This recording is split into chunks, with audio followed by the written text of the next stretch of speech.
Greetings and welcome to another Lessons with Odin. Today I'm going to be sharing with you, as per request, a little bit of a detailed tutorial on how to use nail stamps with resin. I'm not going to go too much into detail with technique because it is fairly simple, and there are also a lot of YouTube channels dedicated just to the nail stamping itself, right on your nail. One of my favorite channels is Nail Stamp for Fun. I'll leave a link somewhere in the area about that, but I will go over a very basic rundown of it.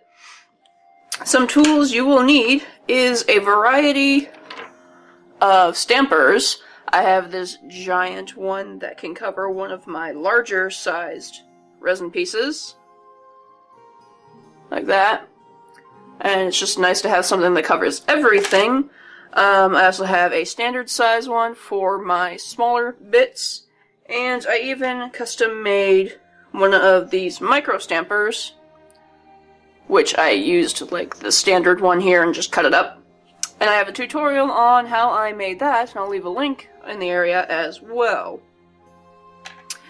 Now, there are a variety of textures when it comes to nail stamping, and ones for resin best are the really soft, really sticky ones, because they will conform to the shape of your piece. So when you have like really weird, obtruse shapes like that and that, a soft piece is going to be, or a soft stamper is going to be your best friend.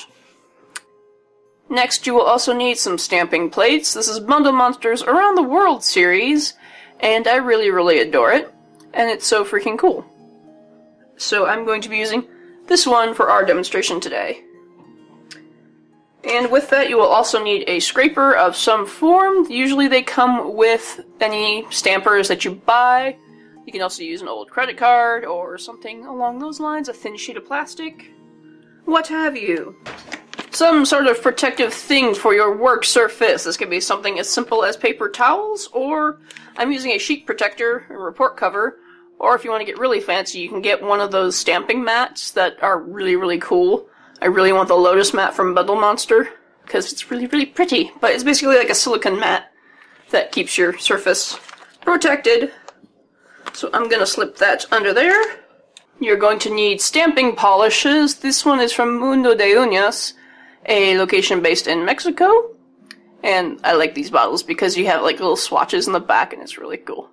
Now, some regular nail polishes will work as stamping polishes. Usually metallics are really great for that, but it kind of varies on brand and color and formula and everything. So the best word of advice is to test and experiment and see what's good and what's not for yourself, because there's no real formula. It changes based on company. A lint roller is nice and handy to take off any images that don't really work out nicely, and you don't like, and you retry, and you just stamp it on there, and you get rid of it, and it's nice. And obviously you will need your resin kit. Depending on how many layers and how long you want to wait will depend on what resin you want. I have started some blanks with epoxy, and I'm going to finish them off with UV polyester resin, and then I'm going to back it with a 10-minute quick cure polyurethane because I'm lazy. So, I have these on hand, I'm gonna use them. Okay, so the first thing you're gonna want to do, and here is number one instance of do as I say, not as I do, is you're going to cast a small batch of clear resin with nothing in it, one layer, and try to avoid as many bubbles as you can, because as you can see, you're not going to be able to see your picture with the ones I have. But these are just some blanks that I had lying around, and I decided to use them. So anyway, you're going to cast a very clear, bubble-free first layer of resin, and you're going to wait for it to cure completely, however long it takes to cure, depending on your manufacturer and what one you're using. So next, what you're going to want to do is, if your pieces have a really rough lip and really sharp, you're going to want to file that down because it's going to cut into your stamper, and you don't want that to happen, otherwise, it's not going to be useful for much anymore if you cut divots and gashes into this whole thing. So just wear down the edges a little bit, soften it up to make sure it's not sharp. You probably want to start off with a heavier grit sandpaper and then move to a softer one to kind of polish the edges a little bit. So basically when all is said and done, after you've got your first pieces cast, you're going to go ahead and go into your stamping. So I've got my plate here, and actually what are really good plates to work is those really giant collage composition ones that are in like this mesh of swirly curly designs that you're like, how the hell is that going to fit on my nail? But works really great with that, especially if you're using backgrounds on these. So I will start off with a basic background. I will add a small line of nail polish. You don't really need a lot with this. Then I'm just going to swipe it onto the plate. I'm going to gently roll it to pick up the image. Now double check it here to make sure that the image picks up exactly how you want it to. And then you're going to go ahead and just stamp it on. Now since if you use the squishy stamps, it should mold directly onto your piece. And that is what we've got. Now, there are ways to fix this, because I didn't get it all the way on the lines. You can either try to stamp again to continue the pattern, or you can take a little cotton bud with acetone and just completely swipe it again. Be careful when you're doing this, because acetone will eat through resin, so just quick swipes, and I'll demonstrate that for you. Okay, so I've got a cotton bud dipped in a little bit of acetone, so I'm just going to swipe real quick. Using really sharp, abrupt strokes so I don't eat into the resin. I'm even going to use the dry side to kind of dry the resin up to make sure I don't eat through too many layers. There we are. And brand new. I can try again if I feel like. Which I'm going to do. I think I'm going to use this big house thing. So, once more, I'll try it with the black so you guys can see a little bit better. I'm going to draw an area approximately the size of my resin piece.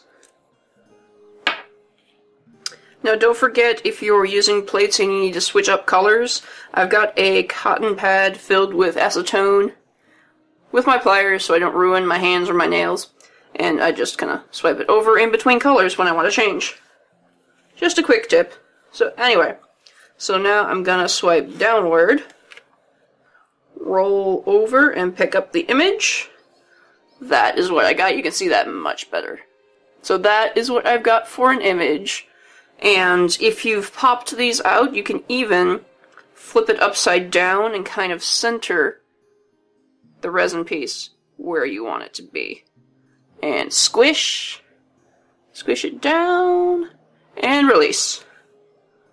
And you can kind of see what happened there.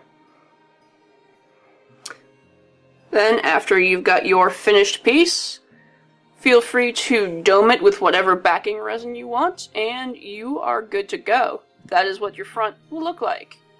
Really fantastic, and I really need to collect as many stamping plates as possible because of this technique. Now, there is a little catch when it comes to writing and words. You need to be able to reverse the image, which I have a video on that. I have it in my Halloween celebrations. Basically what you would need to do is either make a decal and paste it right on top of your resin piece. But I get into that in much more detail, and I'll leave a link to that description down in the description down below. Now, another neat trick is if you want to do only a specific part of your design, you take your little lint roller and just kind of pinch off only the parts that you want to keep so that nothing extra gets put onto your resin piece. Like that. So now I'm left with the two lanterns that I was going to put on here. Now let's say you wanted to add a little more dimension to your piece and add multiple layers. What you're going to do is basically start off making a very thin frontal layer that's really clear and transparent. Do one layer of stamping, but keep your pieces in the mold so that there are no seams that get uplifted, and so that nothing pours over as you're breaking in the layer. It should be bound to the edge of the layer so it won't do as much damage to the stamper if you press too hard on it, but what you're going to do after that is after you've stamped your first layer, you're going to add a very thin second coat of whatever resin you're using.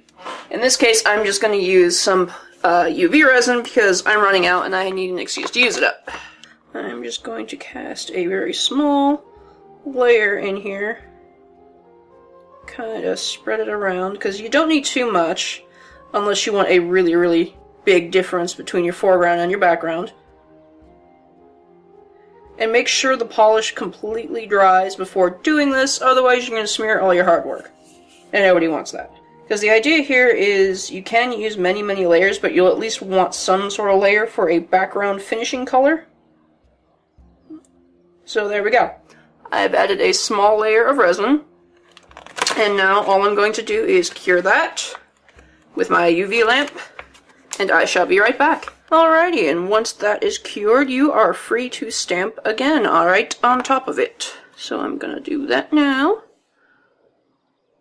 Just add a little line of polish. Swipe it. Pick up my image. Like that, inspect it. And then smush it onto my resin pieces.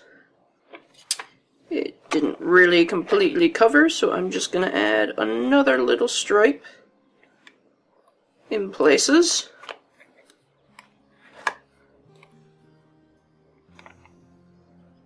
Gonna add some here, and some here, and a little here. Good enough. Alrighty, and for this one, I think I'm going to put some clouds.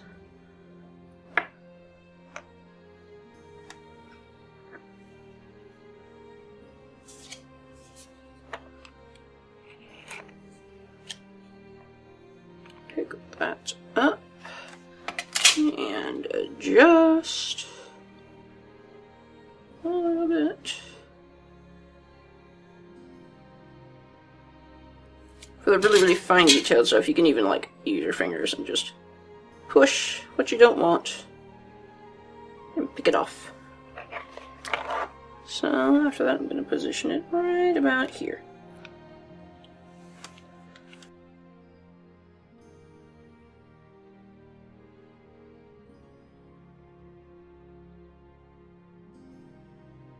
And since I made a boo-boo, I'm going to go fix it with some acetone.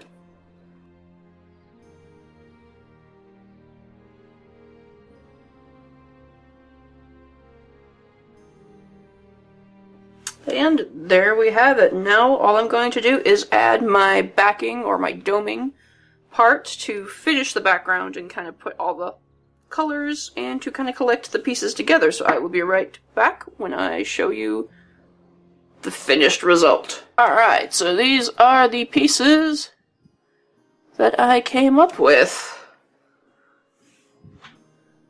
Which, despite the bubbles, you can still see pretty well. Like, in person, it's really hard to see, but through some lighting wizardry.